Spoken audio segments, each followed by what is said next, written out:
बिस्मिल्लाहिर्रहमानिर्रहीम। अल्लाह ताला के पाक नाम से शुरू जो बड़ा मेहरबान नहायत रहम करने वाला है। अस्सलाम वालेकुम स्टूडेंट्स, मैं हूं आपका teacher Asim Nasar, first second year ICS computer science के नेक्स्ट लेक्चर के साथ हाज़िर हूं। आज का जो लेक्चर जो है वो सॉफ्टवेयर को हम यूज़ करेंगे, वर्जन 3 को यूज़ करेंगे। टॉपिक तो जो हमारा है वो अर्थमेटिक ओवरफ्लो अंडरफ्लो का टॉपिक है, लेकिन वो टॉपिक की जो एग्ज़ाम्पल है वो एग्ज़ाम्पल आपको बेटर अंडरस्टैंड करने के लिए उसके अंदर जो एक दो कमांड्स जो हमें रिक्वायर हैं ताकि आपको ये टॉपिक जो है बेटर अंडरस्टैंड हो सके, उसके लिए कुछ बेसिक लेवल पे जो स्टेटमेंट जो हम चैप्टर 8 में पढ़ चुके हुए हैं उसको एनहेंस करना पड़ेगा। अब वो इनिशियल वो जो एक्चुअल कमांड वो तो हमारे पास चैप्टर 10 में अवेलेबल हैं, लेकिन अब वो जो एग्ज़ाम्पल है अर्थमेटिक अंडरफ्लो ओवरफ्लो की अंडरस्टैंडिंग के लिए आपको वो जो स्टेटमेंट्स जो चैप्टर 8 में हम पढ़ चुके हुए हैं उसको थोड़ा सा एनहेंस कर लेंगे।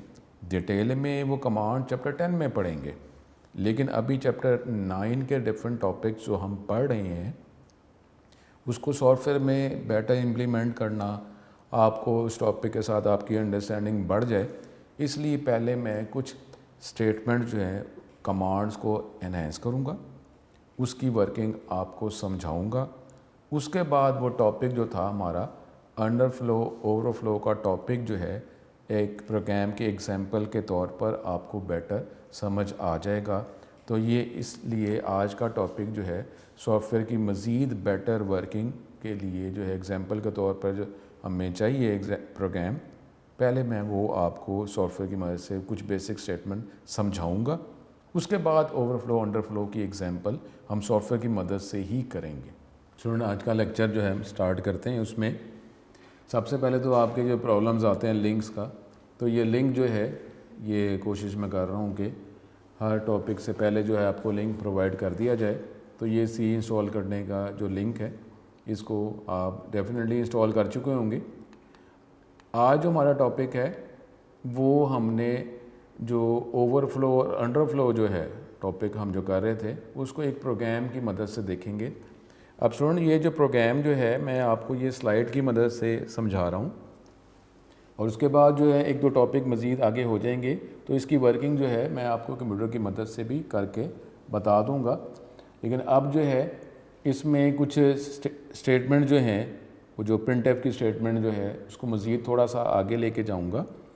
अब इसकी डिटेल जो है वो तो चैप्टर 10 में होगी, लेकिन अब ये चैप्टर 9 के टॉपिक की अंडरस्टैंडिंग के लिए इस स्टेटमेंट को प्रिंटफ की स्टेटमेंट को थोड़ा सा बढ़ाया जा रहा है, तो कोई ऐसे प्रॉब्लम फील ना करें। तो एक तो टॉपिक्स के बाद इसकी वर्किंग मैं आपको सॉफ्टवेयर की मदद से भी बता दूंगा, तो इसलिए जो है इसकी अंडरस्टैंडिंग पहले हम प्रोग्राम की मदद से देखते हैं और मैं इसी स्लाइड की मदद से आपको समझाऊंगा। और उसके बाद जो है ये एक दो टॉपिक्स और होने के बाद जो है ये आपको वर्किंग भी सॉफ्टवेयर की मदद से बता दूंगा। अब क्योंकि इस सॉफ्टवेयर की मदद से टर्बो C3 की टॉपिक की वजह से मदद से आपको वर्किंग करना आ गई है, तो अब इसके अंदर चैप्टर 9 के अंदर ये जो डिफरेंट एलिमेंट्स हैं सी के, हम इसको इस प्रोग्राम की मदद से सॉफ्टवेयर की मदद से इम्प्लीमेंट करते जाएंगे।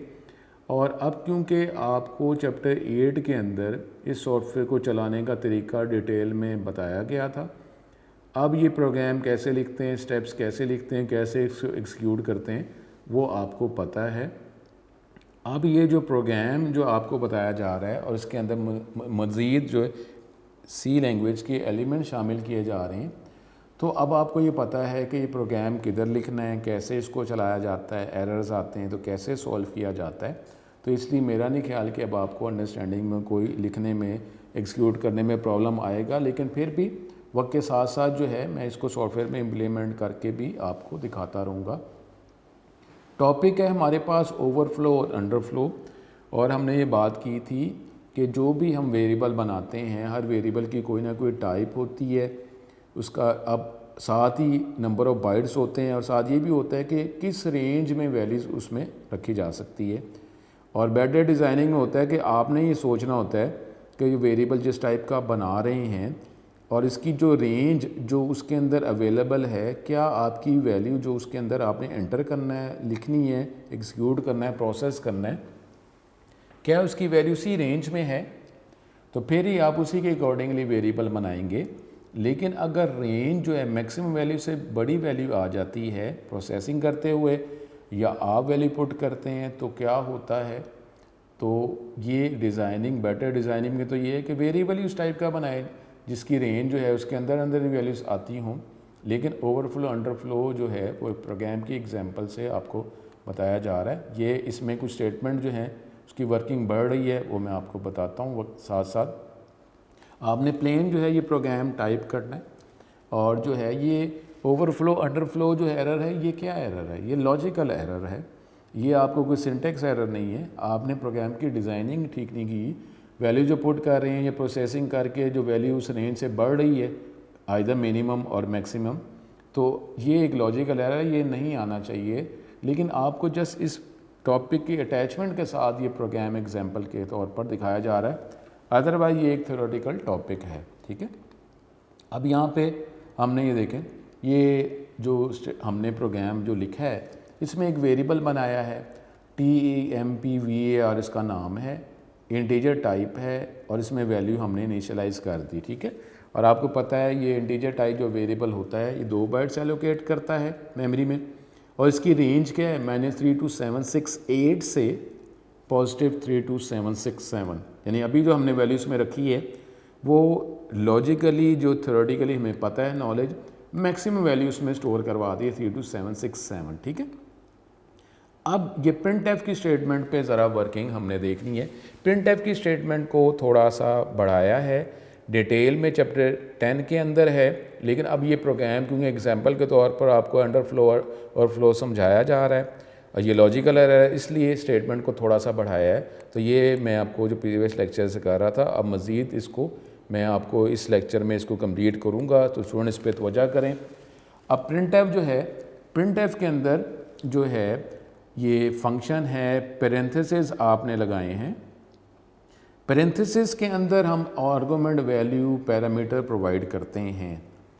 अब जो फंक्शन जो है, कोई फंक्शन है आपसे एक आर्गुमेंट डिमांड कर रहा है, एक पैरामीटर को एक से ज़्यादा, तो अगर जब एक से ज़्यादा वैल्यूज़ आर्गुमेंट देने होते हैं तो पेरेंथेसिस में हम कॉमा लगाते हैं। अब यहाँ पे जो हेलो वर्ड हमने लिखा था, हेलो वर्ड तो डबल कोट्स में था ना, मैसेज प्रिंट करवाना था, लेकिन वो एक ही आर्गुमेंट था, एक से ज़्यादा कैरेक्टर्स का मैसेज का कम्बिनेशन।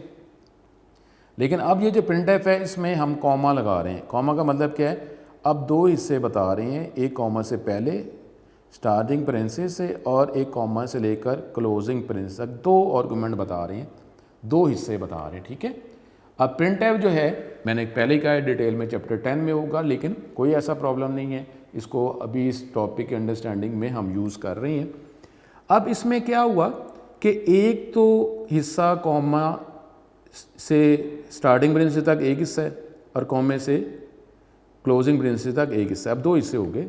अब जब 2 हिस्से हैं तो अब प्रोसेसिंग पहले कौन से पार्ट आर्गुमेंट की जाएगी, तो स्टूडेंट ये माइंड में रखें कि अगर प्रिंटफ के एक से ज़्यादा हिस्से होते हैं तो उसमें अगर ये इस एग्जांपल में 2 पार्ट्स हैं, कॉमे से पहले कॉमे के बाद, तो उसमें जो दूसरा आर्गुमेंट है उसकी प्रोसेसिंग वर्किंग पहले होगी। अब ये क्या है, एक वेरिएबल का नाम है। वेरिएबल जो हमने बात पढ़ी है कि वेरिएबल डबल कोट्स के बगैर होता है, जिस तरह ये वेरिएबल है डबल कोट्स के बगैर है ना, तो ये एक वेरिएबल है। अब इसी वेरिएबल को प्रिंटफ में यूज़ किया, तो अब TEMPVAR जो वेरिएबल है, अब इसको इसमें इस हिस्से को प्रोसेस क्या करना, मतलब ये है कि इसकी वैल्यू पिक करेंगे कि इसकी वैल्यू क्या है। तो ये देखें TEMPVAR की वैल्यू क्या है, 3 to 767। इसको प्रोसेस करने का मतलब सिर्फ इतना है कि इसकी वैल्यू पिक की जाएगी, तो इसकी वैल्यू है 3 to 767। ठीक है जी, यहाँ से हमने पिक कर लिया। अब स्टूडेंट ये माइंड में रखें, एक वर्ड होता है फॉर्मेट। फॉर्मेटिंग आप फर्स्ट ईयर में आप कर चुके हैं माइक्रोसॉफ्ट वर्ड के हवाले से, बोल्ड, इटैलिक, अंडरलाइन। अब फॉर्मेटिंग क्या होता है कि हमारे पास डाटा वही रहता है, उसकी अपीयरेंस बदल जाती है। ठीक है, उसकी अपीयरेंस, अब जो लफ्ज़ लिखा होता है वही रहता है ना, सिर्फ उसकी अपीयरेंस बदलती है, बोल्ड, इटैलिक, अंडरलाइन। तो अब सी लैंग्वेज के अंदर जब आपने वेरिएबल की वैल्यू प्रिंट करनी है, वेरिएबल की वैल्यू प्रिंट करनी है, तो अब क्या होगा, आपने ये नहीं कर सकते कि प्रिंट एफ के प्रिंसेस में आप TEMP VAR ही लिखते हैं कि ये मैंने इस वेरिएबल की वैल्यू प्रिंट करनी, ऐसा नहीं हो सकता। यानी प्रिंट एफ प्रिंसेस में जिस तरह आपने हेलो वर्ड डबल कोट में लिखा था, तो अब आप प्रिंसेस के अंदर TEMP VAR लिख दें, वेरिएबल का नाम लिख दें, उसकी वैल्यू प्रिंट कर देगा, ऐसा नहीं होगा। आपको एक्स्ट्रा एक ऑप्शन बतानी पड़ेगी, आपको खुद बताना पड़ेगा कि ये वैल्यू TEMP VAR की जो वैल्यू है किस फॉर्मेट में देखना चाहते हैं। ये टॉपिक है फॉर्मेट स्पेसिफायर का, चैप्टर 10 में है, लेकिन अब ये ओवरफ्लो अंडरफ्लो की बेटर अंडरस्टैंडिंग के लिए एक प्रोग्राम बनाया गया है। अब TEMP VAR, परेशान ना हो, ये मैं वर्किंग करके भी बताऊंगा। अब ये जो वेरिएबल है इसकी वैल्यू है 32767।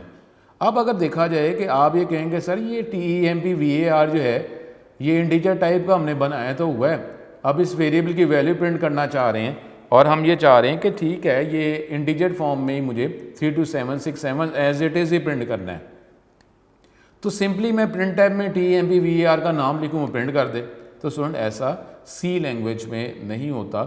आपको वेरिएबल जो है, हालांकि वेरिएबल की टाइप यहाँ पता चल रही है INT है, लेकिन फिर भी आपको बताना पड़ता है कि ये वेरिएबल की वैल्यू किस फॉर्म में देखेंगे, ये मस्ट है, ज़रूरत है।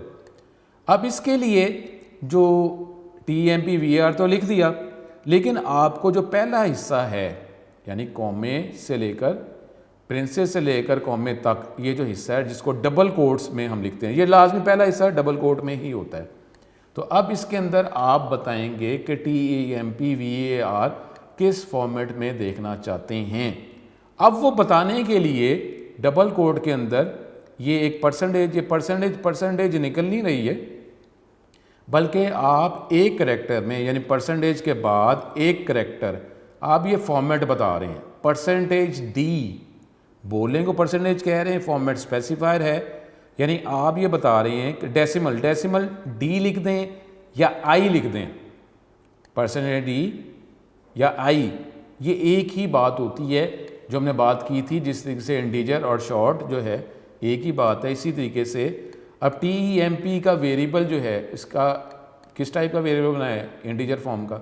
अगर हम डेसिमल का मतलब ही यही होता है कि जिसमें डेसिमल पॉइंट नहीं है, विदाउट डेसिमल पॉइंट, %D लिख दें, I लिख दें, तो आपको ये लाजमी लिखना पड़ता है डबल कोट में लाजमी लिखना पड़ता है कि TEMP VAR की वैल्यू किस फॉर्मेट में आप देखना चाहते हैं, ये लाजमी लिखना पड़ेगा, इसके बगैर ये नहीं होगा। ठीक है, तो अब ये एक जो N लिखा हुआ है और बैकस्लैश लिखा हुआ है, ये किस लिए है ये मैं बाद में बताता हूँ। अभी आप इसको बैकस्लैश N को इग्नोर करके अब डबल कोट्स में क्या लिखा होगा, %D, ये सिर्फ लिखा हुआ है और डबल कोट्स में और कुछ नहीं लिखा हुआ। तो अब आप TEMP की जो वैल्यू है वो वैल्यू इस %D की जगह रिप्लेस कर देगा। प्रिंटएफ क्या करता है, प्रिंटएफ डबल कोट में जो कुछ होता है, जो एज इट इज़ है हेलो वर्ड, या आप किसी वेरिएबल की वैल्यू जिस फॉर्मेट में बताते हैं वो वेरिएबल की वैल्यू उस जगह पे रिप्लेस करके फिर वो प्रिंट करता है। जैसे पहले क्या था, प्रिंट टाइप में क्या लिखा होता, हेलो वर्ड किस में लिखा था, डबल कोट्स में, तो उसने वो प्रिंट कर दिया। अब जो है ये %D लिखा हुआ है डबल कोट्स में, इसने %D प्रिंट नहीं करना, बल्कि क्या करेगा, क्योंकि ये दूसरा पैरामीटर जो है एक वेरिएबल का नाम है, इस वेरिएबल की वैल्यू इस %D की जगह रिप्लेस कर दी। TEMP VAR की वैल्यू 32767 है, तो उसने ये इसको प्रिंट करने से पहले %D की जगह D हो जाए, I हो जाए, एक ही बात होती है, इंटीजर का मतलब होता है कि इसमें डेसिमल पॉइंट नहीं है। तो ये TEMP VAR की वैल्यू 32767 %D की जगह उसने प्लेस कर दी बैकग्राउंड में। ये नहीं है कि इस लाइन की जगह आ जाएगा, बल्कि जब प्रिंटएफ ने प्रिंट करना होगा तो डबल कोड में जो है उसको क्या पता चल रहा होगा, डबल कोड में 32767 TEMP VAR की वैल्यू %D की जगह रिप्लेस हो गई तो इसने ये प्रिंट स्क्रीन पे क्या कर देगा 32767। लेकिन अब जो है हम डबल कोट्स के अंदर ये हमने एक्स्ट्रा एक और \n लिखा है।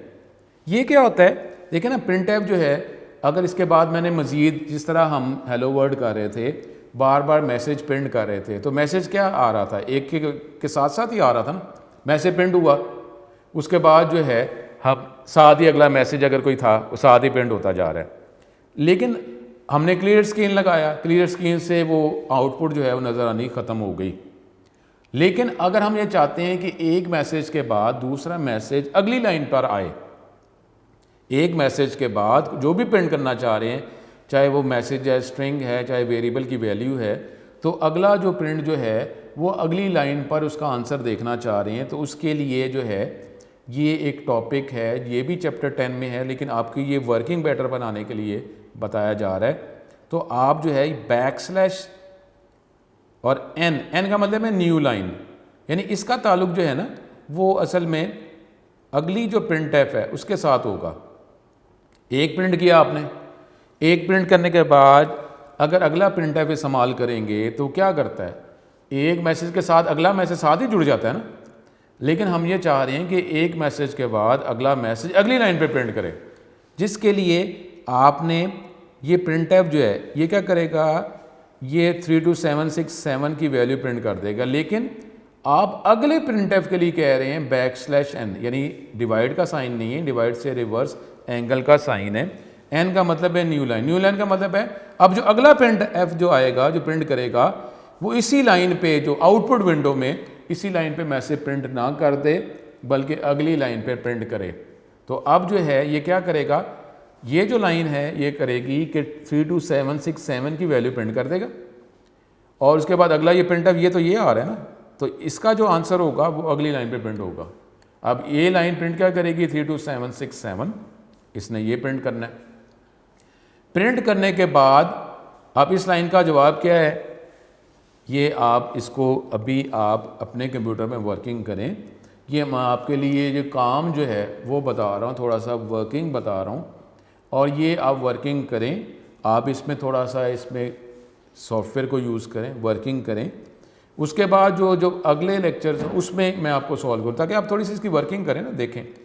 प्रिंटफ किया है, इस पूरी लाइन ने स्क्रीन पर आउटपुट विंडो में 32767 प्रिंट कर देना है। फिर मैं रिपीट कर रहा हूँ कि यहाँ पे TMPVAR सिर्फ लिखने से प्रिंट नहीं होता, बल्कि आपको बताना पड़ता है किस स्टाइल में इसको प्रिंट करना है।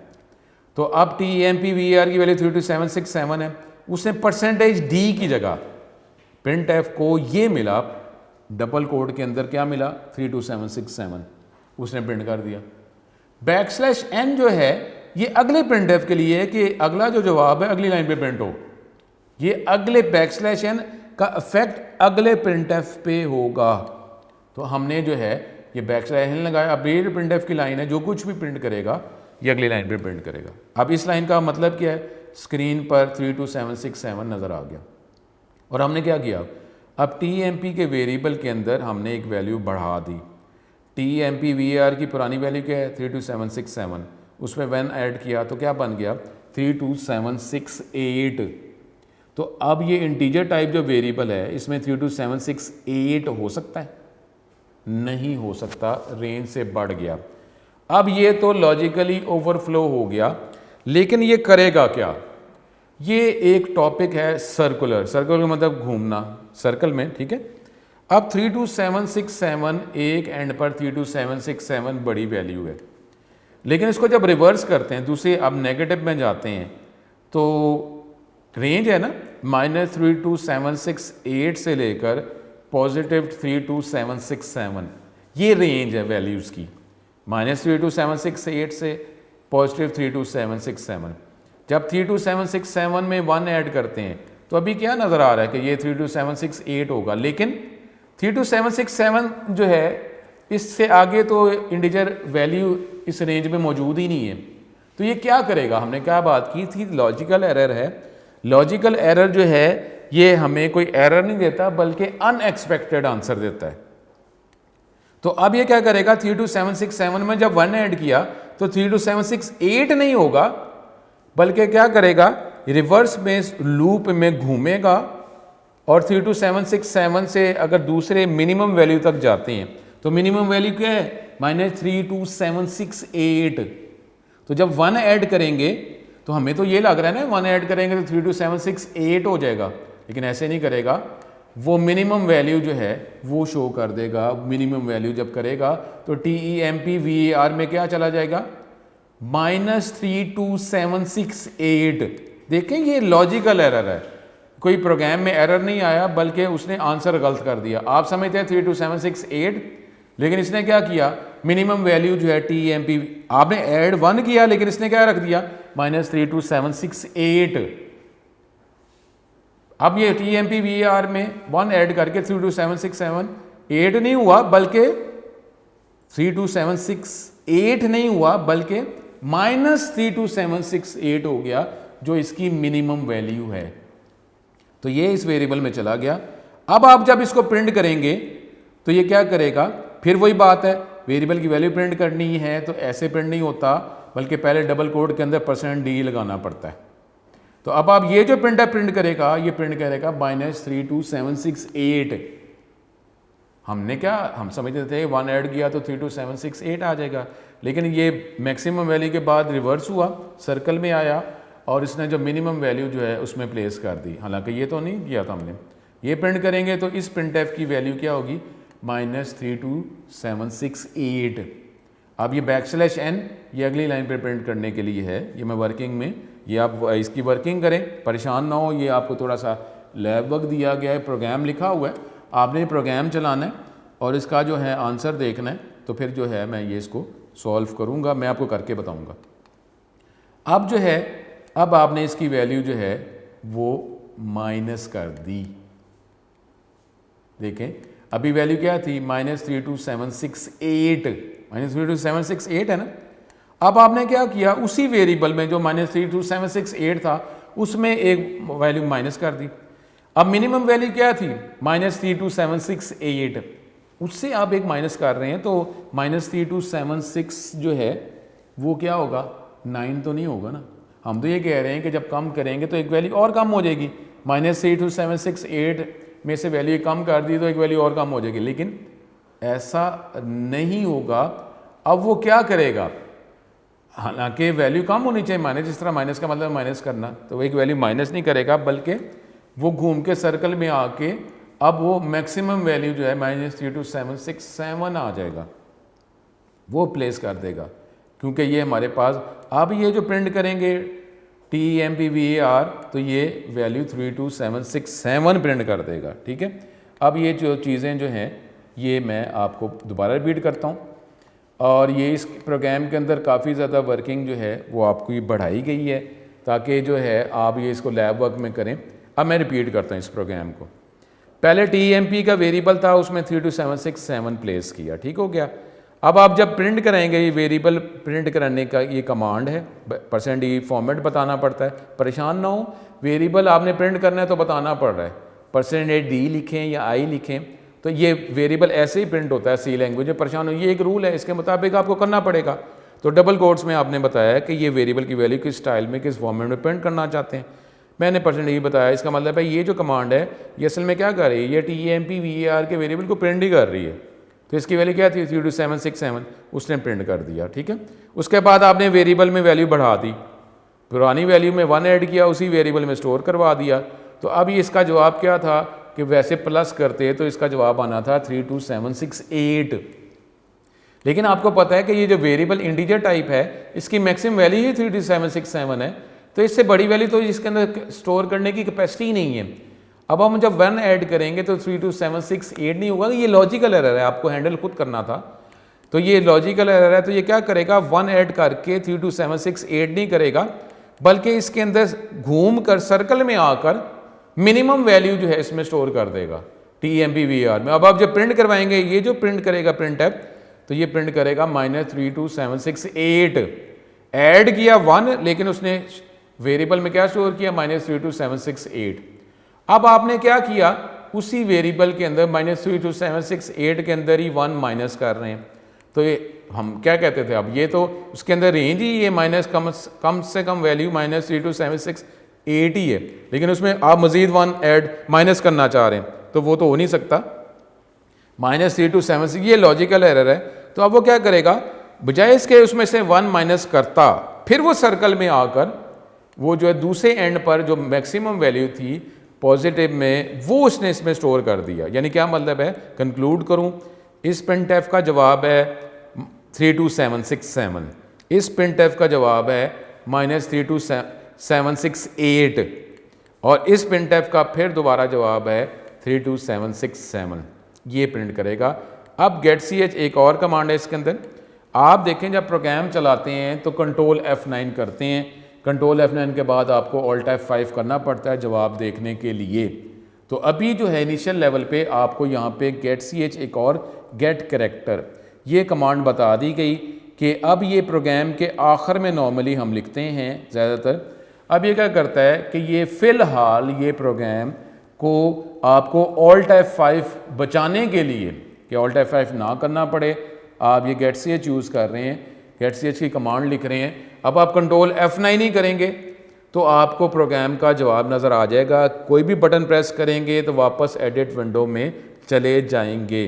ठीक है, तो ये जो है getch वैसे गेट कैरेक्टर है, आपसे कैरेक्टर गेट कर रहा है प्रोग्राम के आखिर में। इसको डिटेल में हम बाद में देखेंगे। अभी सिर्फ ये है कि अब ये प्रोग्राम आप लैब वर्क के तौर पर अपने ये उसमें लिखें। मैं डेफिनेटली आपको ये इसकी वर्किंग करके बताऊंगा, लेकिन अभी आप वर्किंग खुद करें ताकि देखते हैं कि आपको ये एक प्रोग्राम है, इस प्रोग्राम को लिखें और कंट्रोल F9 करें। कंट्रोल F9 करेंगे आपको इसका जवाब नज़र आ जाएगा। जवाब नज़र आने के बाद कोई भी बटन प्रेस करेंगे तो वापस एडिट विंडो आ जाएगी। तो ये जो है आप इसको लैब वर्क करें, ये अपने कंप्यूटर पे इसको अप्लाई करें और मैं अगले लेक्चर्स में आपको इसको इम्प्लीमेंट भी करके बताऊंगा। परेशान नहीं हो, कोई परेशान ना हो, कोई इस तरह एरर्स जो है कमेंट्स देने की फ़िलहाल अभी ज़रूरत नहीं है। मैं आपको नेक्स्ट लेक्चर्स के अंदर इसको सॉल्व कर दूंगा। अभी आप इसको वर्किंग करें, इसको आप ये सॉफ्टवेयर में इस्तेमाल करें और देखें कि क्या जवाब आता है। ठीक है, तो इसको आप देखें, तो इसको हम मज़ीद आगे लेक्चर्स में इसको मैं आपको करके भी बताऊंगा। परेशान नहीं हो, मैं आपको करके बताऊंगा।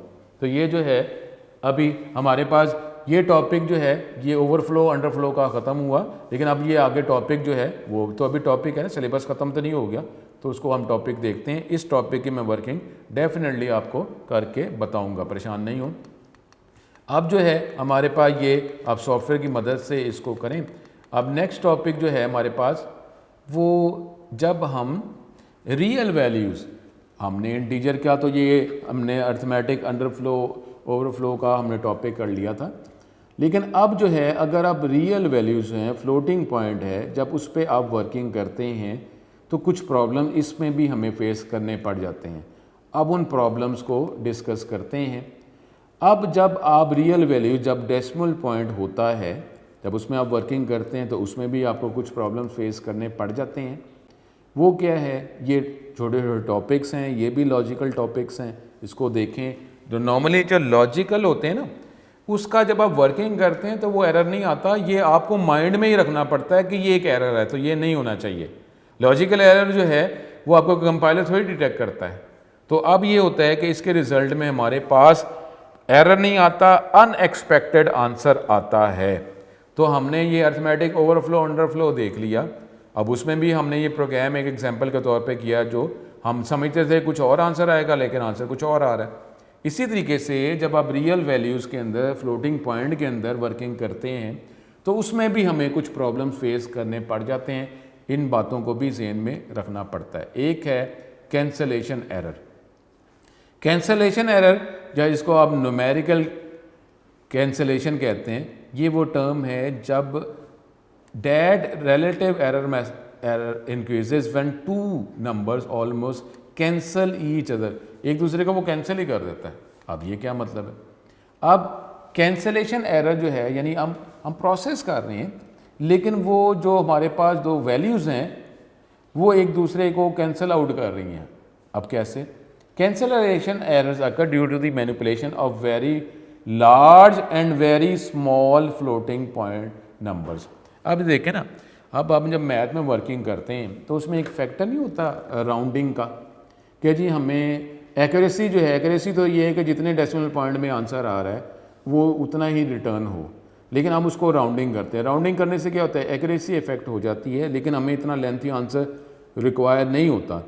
अब वो आंसर जो है, वो असल आंसर जो है वो तो नहीं आप रिटर्न में आ रहा, आप उसको कैंसिल कर रहे हैं ना, राउंडिंग कर रहे हैं। इसी तरीके से कैंसलेशन एरर वो एरर है जब बहुत बड़ी वैल्यूज़ या बहुत छोटी फ्लोटिंग नंबर्स जो है वैल्यूज़ को आप आपस में प्रोसेस मैनिपुलेट करते हैं, तो ये कैंसलेशन एरर आ जाता है। ये भी मैं बताता हूँ, ये एग्जांपल है। तो मैनिपुलेशन में शो अनएक्सपेक्टेड रिजल्ट, क्योंकि ये लॉजिकल एरर हैं, ये आपको कंपाइलर एरर नहीं देता, आंसर अनएक्सपेक्टेड आता है। द लार्जर नंबर में cancel out the smaller number when both numbers are added.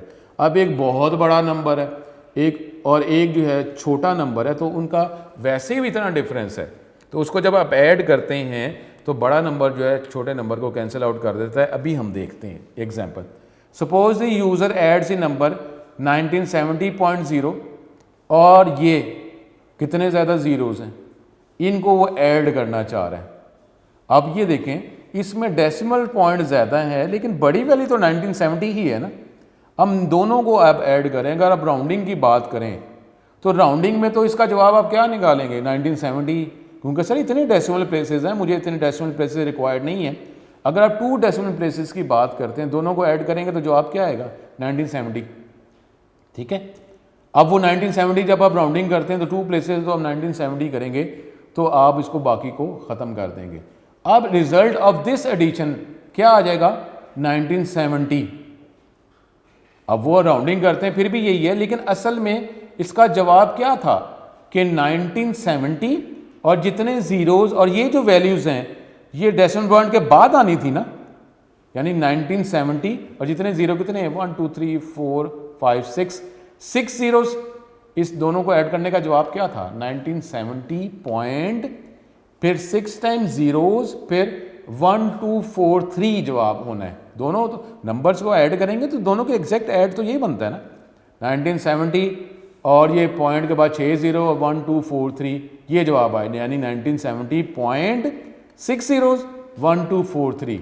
लेकिन ये क्या करेगा, ये आंसर आपको देगा 1970.6 ज़ीरोज़, ये आंसर देगा। नॉर्मली फ्लोटिंग पॉइंट आपको पता है कि 6 प्लेसेस जो है प्रिसीजन देता है, तो ये आंसर आपको ये दे देगा, यानी ये आंसर 1970.601243 नहीं आया। तो अब क्या हुआ, on some computers in this result the value 0.601243 has been cancelled in the calculation. इसको कैंसिल कर दिया गया, इसको पिक ही नहीं किया गया, और आपका जवाब क्या आया, 1970.60। अब आप कहेंगे सर 1970 वो 1 ज़ीरो आ जाता या ज़ीरो ही ना आता। ये नॉर्मली जो है जब फ्लोटिंग पॉइंट की बात करते हैं तो ये 6 ज़ीरोज़ आंसर देता है, 6 ज़ीरो, नॉर्मली इसको हम स्किप कर देंगे। तो बात ये है कि ये छोटी वैल्यू जो है उसको कैंसिल कर दिया गया, तो ये है कैंसलेशन एरर। क्योंकि वैसे भी देखें, नॉर्मली अगर मैथ की बात करते हैं तो हम राउंडिंग करके इसका जवाब 1970 ही लेते हैं, लेकिन अब इसमें क्या हुआ कि इतनी छोटी जो वैल्यू है उसको कैंसिल ही कर दिया गया, उसको एडिशन में शामिल ही नहीं किया गया। अब स्टूडेंट ये जो हैं ये हमारे पास लॉजिकल एरर्स हैं, कंपाइलर डिटेक्ट नहीं करता। अगर आप 2 फ्लोटिंग पॉइंट वैल्यूज़ बनाइए, एक 1970 एक वेरिएबल में रखवा और एक में ये रखा, जब उसको आप ऐड करेंगे तो ये जवाब आ जाएगा, ये छोटी वैल्यू को उसने स्किप कर देगा, वो उसको कैंसिल आउट कर देगा। ठीक है, तो ये हमारे पास ये कैंसलेशन एरर जो है ये एरर आया, ये लॉजिकल एरर है। ठीक है, अब एक है अर्थमेटिक अंडरफ्लो, ये हम बात कर रहे हैं जो हमने पहले भी प्रोग्राम के तौर पर देखा। Arithmetic underflow error occurs when arithmetic calculation is perform on 2 very small numbers. अब इसी तरीके से फ्लोटिंग पॉइंट की बात हो रही है, जब बहुत छोटे नंबर्स को आप इसको कैलकुलेट करेंगे तो फिर एक एरर आ जाएगा अर्थमेटिक अंडरफ्लो। इसमें क्या होगा कि the result may be too small to be represented in a particular variable. तो रिजल्ट जो आपको क्या दिखा दिया जाएगा, ज़ीरो जो है ये ज़ीरो दिखाया जाएगा। ठीक है, तो यानी अगर बहुत छोटे नंबर्स हैं उसके दरमियान फ्लोटिंग पॉइंट की बात हो रही है, अगर आप कैलकुलेशन करेंगे तो उसके रिजल्ट में वो क्या करेगा, ज़ीरो ही आंसर दे देगा। इसको अर्थमेटिक अंडरफ्लो कहा जाता है, इस बात को भी ज़हन में रखना है। ठीक है, और वो जो प्रीवियस जो है वो हमने बात की थी उस बात को भी जहन में रखना है। ये डिफरेंट लॉजिकल एरर्स हैं, इसको जहन में रखना होता है। उसके बाद जो है हमारे पास अर्थमेटिक ओवरफ्लो, जाहिर है ये उसी से रिलेटेड है। जब आप दो बड़े नंबर्स को, बहुत बड़े नंबर्स को आप जो प्रोसेस करेंगे, कैलकुलेट करेंगे, तो फिर उस सूरत में क्या हो जाएगा, फिर भी अर्थमेटिक ओवरफ्लो एक एरर आ जाएगा। जब बहुत बड़े नंबर्स को प्रोसेस करते हैं तो उसमें रिजल्ट में भी too large to be represent, इतना बड़ा नंबर आ गया कि उसको में भी रिप्रेजेंट नहीं किया जा सकता। तो इस सिचुएशन में वो क्या करेगा, फ्लोटिंग पॉइंट की बात कर रहे हैं, इंटीजर की बात नहीं, रियल की बात कर रहे हैं, तो वो क्या करेगा, एक गार्बेज वैल्यू और अनएक्सपेक्टेड वैल्यू में अपीयर इन दिस सिचुएशन। इनमें वो अनएक्सपेक्टेड आंसर दे देगा। दो बड़े लार्ज नंबर हैं फ्लोटिंग पॉइंट, उसको हम कैलकुलेशन कर रहे हैं, ऐड वगैरह कर रहे हैं, तो हम कह रहे हैं कि ऐड करके आंसर दिखा दे, लेकिन वो क्या करेगा, अनएक्सपेक्टेड आंसर दिखा देगा। तो इसलिए जो है ये सारी चीज़ें, ये फ्लोटिंग पॉइंट की बात, इंटीजर में भी प्रॉब्लम है। इंटीजर की अगर आप करते हैं प्रोसेसिंग, जो हमने रेंज से बड़ी वैल्यू आ जाती है, तो फिर भी वो भी तो देखें, वो तो मैंने एक लॉजिक आपको बता दिया कि सर्कुलर के हवाले से वो आंसर है, अदरवाइज वो क्या था, वो भी तो हमारे पास अनएक्सपेक्टेड वैल्यू थी, हम तो वो एक्सपेक्ट ही नहीं कर रहे थे। तो इसी तरीके से जो फ्लोटिंग पॉइंट है उसमें भी हमारे पास रेंज, बात वही आ रही है कि छोटी वैल्यूज़ को प्रोसेस कर रहे हैं, अनएक्सपेक्टेड आंसर आ रहा है, बड़ी वाली को रेंज से बाहर निकल रहा है, चाहे वो इंटीजर हो जाए चाहे फ्लोटिंग पॉइंट हो जाए, इसमें हमारे पास अनएक्सपेक्टेड आंसर, गार्बेज वैल्यू, जो गार्बेज वैल्यू आती है, अनएक्सपेक्टेड वैल्यू आ जाती है। तो इसको हमने खुद ही हैंडल करना होता है कि जो प्रोसेसिंग कर रहे हैं वो with in range he processing हो। तो ये हमारे पास जो है ये कुछ एरर्स हैं, ये लॉजिकल एरर्स हैं।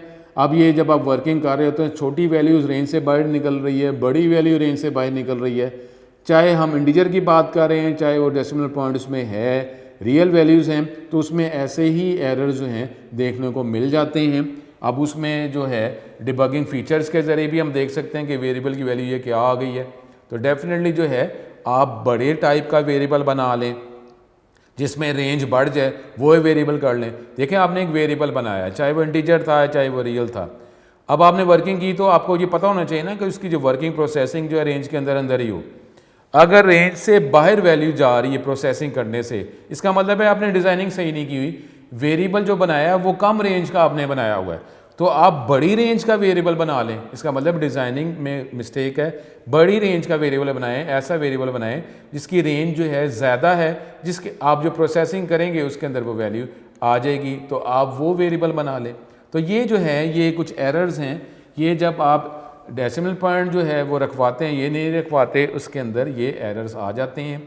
तो स्टूडेंट ये आपको जो एग्जांपल दी हुई है इसकी आप वर्किंग करें, तो मैं इंशाल्लाह ताला जो है ये आपका वर्क है ये आप करें कि ये प्रोग्राम अंडर फ्लो का आपको बताया और ये वर्किंग करें, नहीं तो मैं इंशाल्लाह ताला ये आपको करके ही बताऊंगा, ठीक है। तो आप उसके अंदर जो एक्सटेंड किया हुआ है वो भी आप उसमें देखें प्रिंट एफ के अंदर, तो इंशाल्लाह ताला ये आप करते रहें, कोई प्रॉब्लम नहीं है, तो ये प्रॉब्लम सॉल्व होते रहेंगे। तो ये लेक्चर आज का कंटिन्यू ख़त्म करते हैं, दोबारा मुलाकात होगी। अस्सलाम वालेकुम।